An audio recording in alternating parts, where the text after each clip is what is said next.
have been involved one way or another in Aboriginal affairs for 38 years. Over that time, there has been enormous change.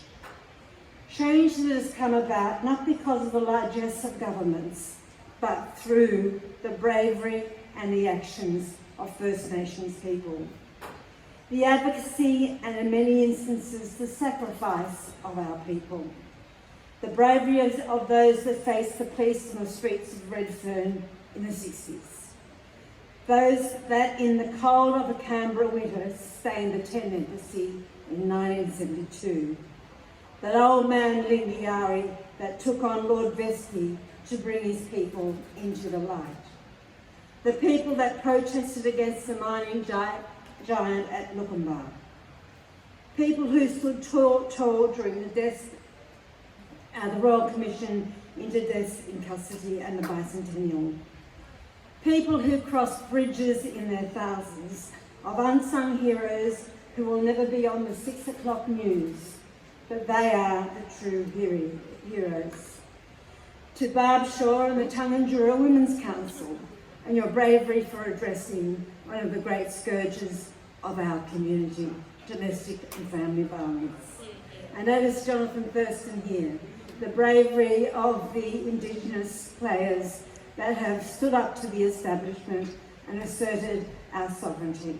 And also the gathering annually of the All-Stars game, which in fact recognises the apology of the stolen generation.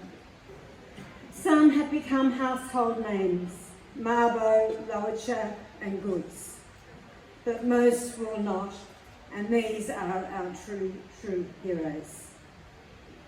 Change is always incremental, and meanwhile, as Pat said, the statistics mount. But for our people, they are not statistics.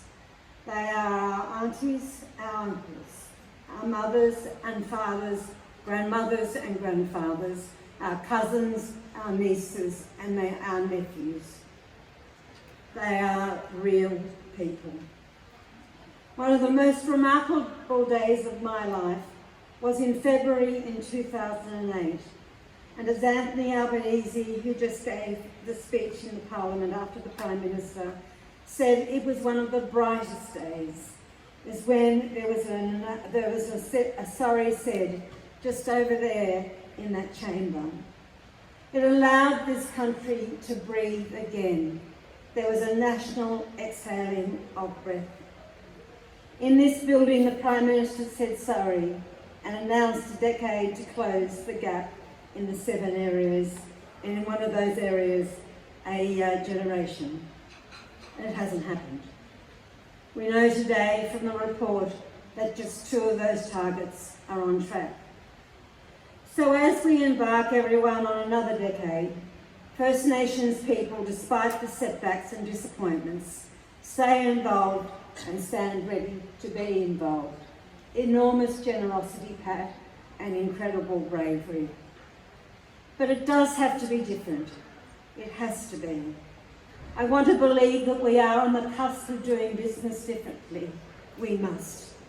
We cannot consign another generation of young black kids in this country to brutality, to sacrifice, to suicide.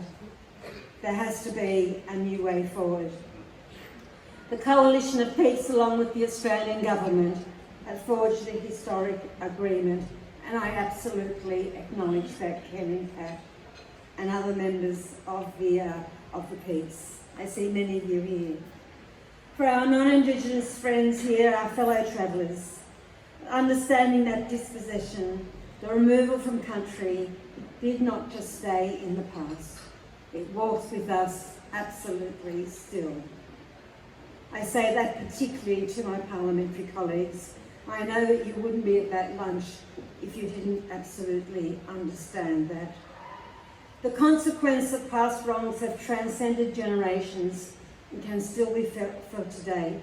It's not comfortable, and we have to look to a future of not entrenched disadvantage. Understanding this truth is critical to understanding the challenges, the disparity, and the gap that we can see today. the gap that I am sure and I feel confident with the partnership can be closed. And finally, let us never forget First Nations people are the best placed to understand the issues that affect us. The party that I represent embraces the Uluru Statement, an entrenched voice in the Constitution, the capacity for treaty making and truth-telling. But it is true what the Minister said, bipartisanship is the only way that we are going to address these issues. But my friends, bipartisanship is not a race to the bottom. It must be achieving excellence. These are critical steps if you want to see real and lasting progress in closing the gap. Thank you for your generosity.